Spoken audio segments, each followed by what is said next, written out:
यार मोबाइल नीचे करो भाई। पिटीशन दी है। उनका अब ये कहना है कि कोई एजेंसी थी, किसी एक फ़र्द की तलाश में थी और लोकेटर के एरर की वजह से वो कराची प्रेस क्लब में गलती से दाखिल हो गए थे,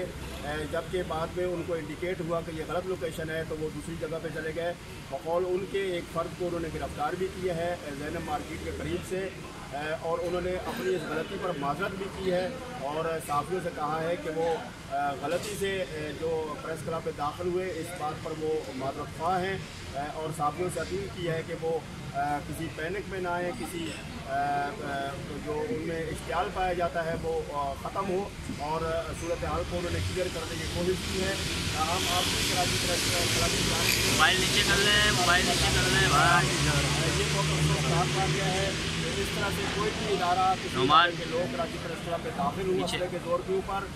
Karachi press club open press club है, यहाँ कोई भी इदारा अगर उसको कोई मालूमात चाहिए हो तो उसका तरीक़ाकार है, उसको इंतज़ामिया के साथ रब्ता करना चाहिए और एक उसूल और ज़ाब्ते के मुताबिक आना चाहिए। इस तरह से किसी की मुदाखलत और आना ये आज़ादी सहाफ़त पर बराह रास्त हमला है और ये किसी तरीके से बर्दाश्त नहीं किया जाएगा। हम हुकूमत से और तमाम इदारों से मुतालबा करते हैं कि वो इसकी मुकम्मल तहक़ीक़ात कराएँ और वो तहक़ीक़ात की रिपोर्ट सामने लाएँ और इस बात को यकीनी बनाया जाए कि आइंदा इस किस्म का कोई वाक़ा पेश ना आए और कराची प्रेस क्लब के तक़द्दुस को इस तरह से पाबंद लग दिया जाए और आज़ादी सहाफ़त को बरकरार रहने दिया जाए।